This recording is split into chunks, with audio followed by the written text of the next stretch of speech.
Assalamualaikum warahmatullahi wabarakatuh. Halo semua sobat cipta cerita dimanapun kalian berada. Kembali lagi bersama saya Anto selaku announcer dari kisah horor cipta cerita Dayali. Oh iya, bagi kalian yang baru gabung, kalian bisa bantu kami dengan menekan tombol subscribe agar channel kami semakin berkembang dan kami menjadi semakin bersemangat untuk membuat konten horor buat kalian. Oh iya, untuk malam hari ini kami akan membawakan sebuah kisah yang dibagikan oleh Twitter @bekti08197726, dan kalian juga bisa bantu follow untuk akun Twitternya si Bekti. Mari kita langsung mulai ke ceritanya.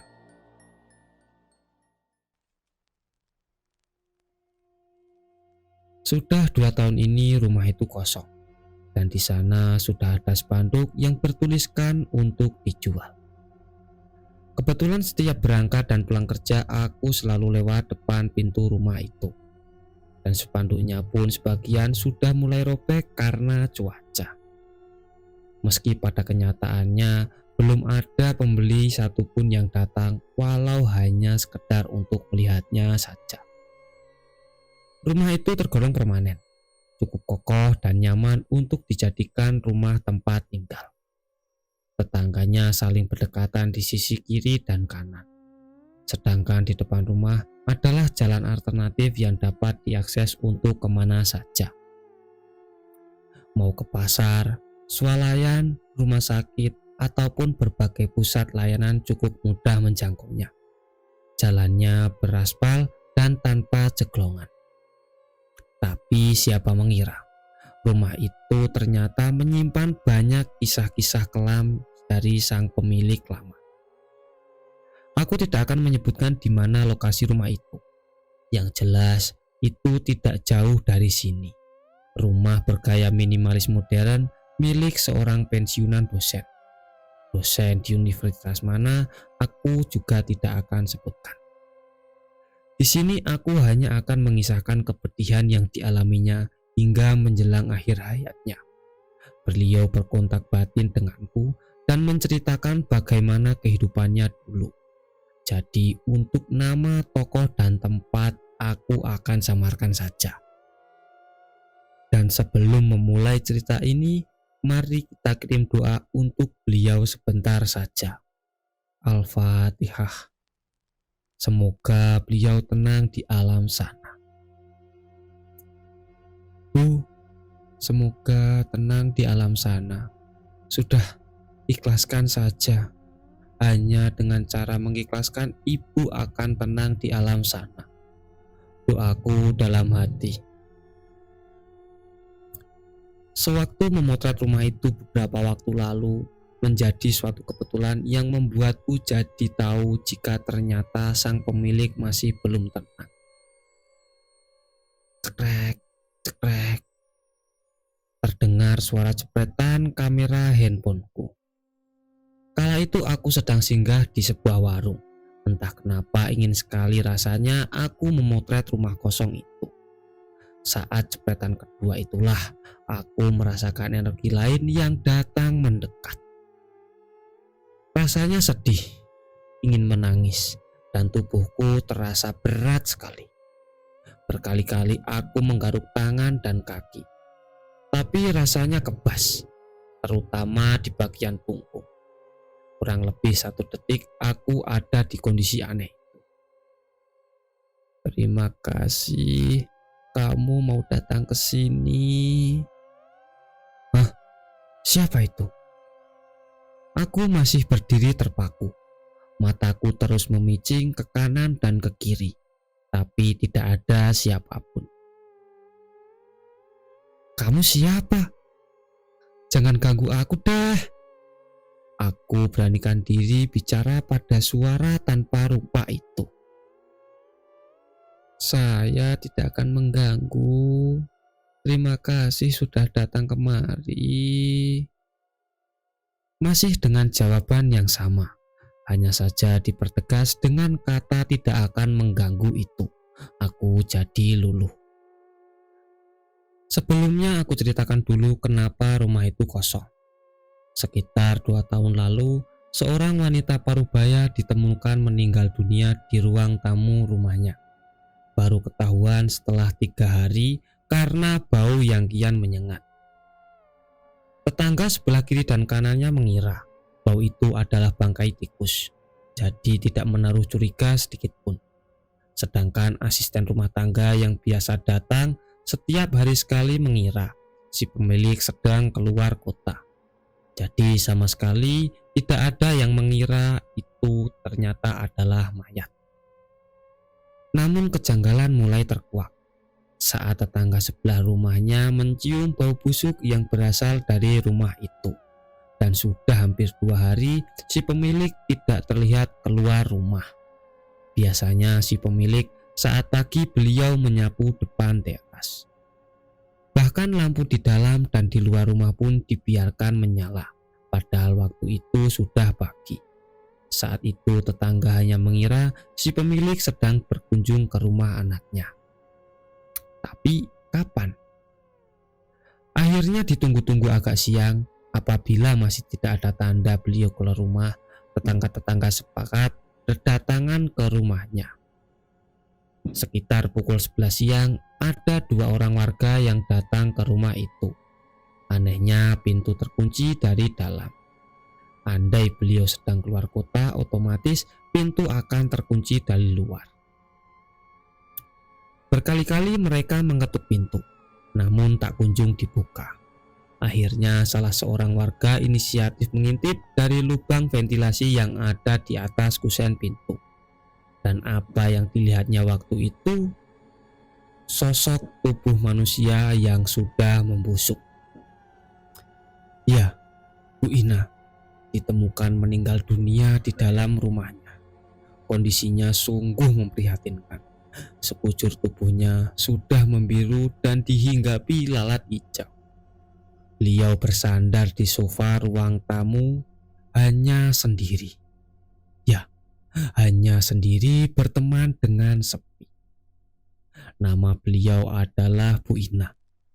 Dulunya dia bekerja sebagai dosen di Universitas Negeri di Jogja.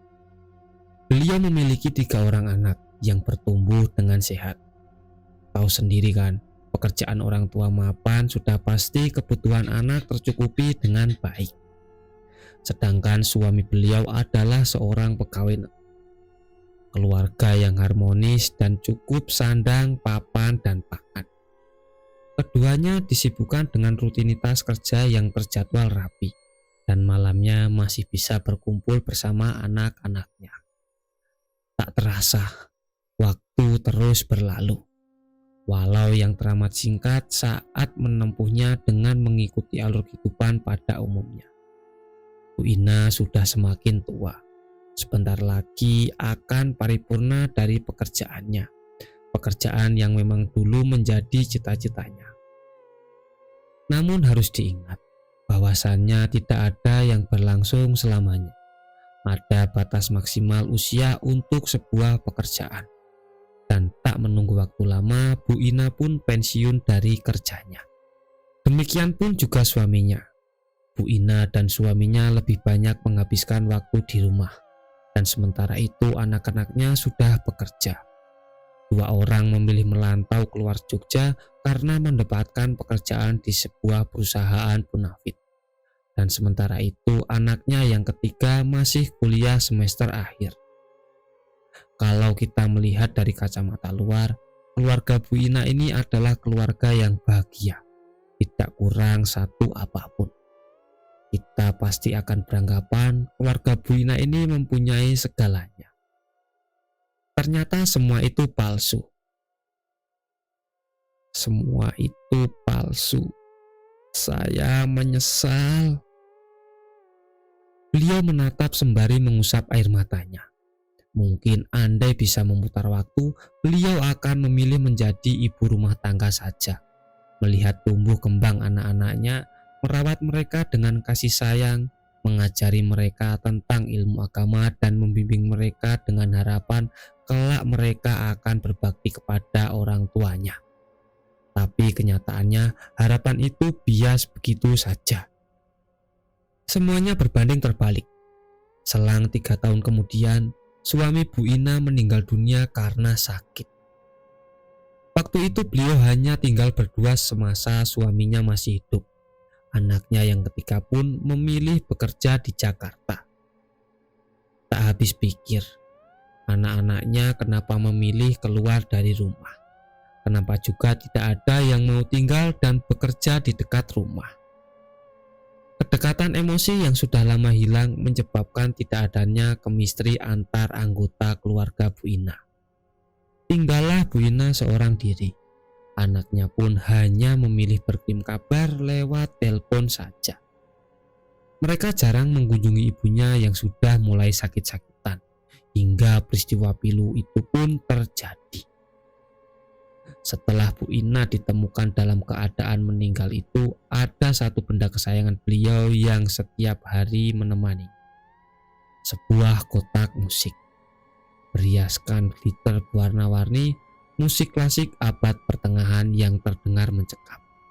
Bu Ina mendapat kotak musik itu pemberian dari seorang teman yang hobi mengkoleksi kaset atau piringan hitam tempo.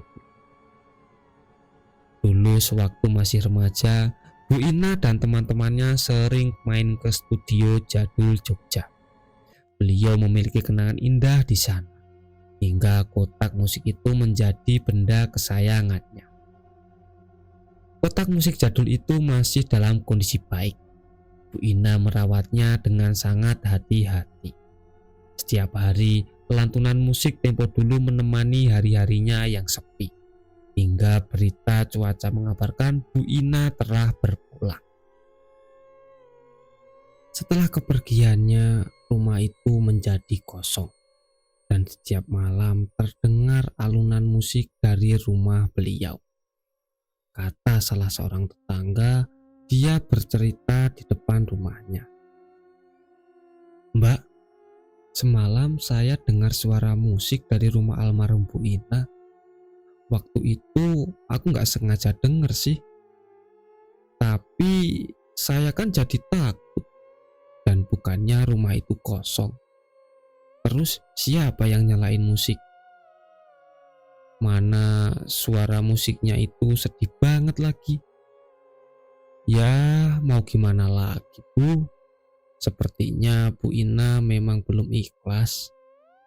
Mungkin masih ada ganjalan yang memberatkan di pikirannya semasa hidup," ucap si Mbak penjaga warung. "Bisa juga Mbak. Bu Ina kan selama ini tinggal sendiri. Anak-anaknya juga jarang pulang. Kasihan sih sebetulnya. Meski kecukupan, tapi kalau sendirian gak ada yang menemani. Jadi mikir deh kalau ada apa-apa," ujar si tetangga. Mbak penjaga warung hanya tersenyum. Sebetulnya enggan untuk membahas orang yang sudah tiada. Lebih baik didoakan dan gak perlu membicarakan kehidupan orang yang sudah pergi. Miris. Dan singkat cerita, terdengarlah suara. "Jika saya bisa memutar waktu, saya lebih memilih..." Belum selesai sosok tanpa rupa itu berkata, terdengar tangis yang begitu menyayat, diiringi rintihan kesakitan yang semakin membuatku tak tahan mendengarnya. Lambat laun suaranya semakin kecil lalu menghilang terbawa angin di keremangan malam. Waktu itu masih hujan gerimis. Rumah kosong itu terlihat seram, namun hawa kesedihan lekat di pikiran. Mungkin hanya beberapa orang saja yang bisa menangkap energi itu. Hawa kesedihan dari kematian. Meski mutlak terjadi, namun apabila hal itu terjadi selalu diiringi dengan kesakitan, kemarahan, penyesalan, ketidakikhlasan. Tidak ada yang pergi dengan kelapangan, karena kita manusia yang penuh dengan rasa. Sampai saat ini rumah itu pun belum laku terjual. Rumah yang menyimpan banyak kenangan indah, meski pada akhirnya menyimpan kesedihan dari satu sosok perempuan parubaya yang hingga akhir hayat hidupnya dalam kesepian.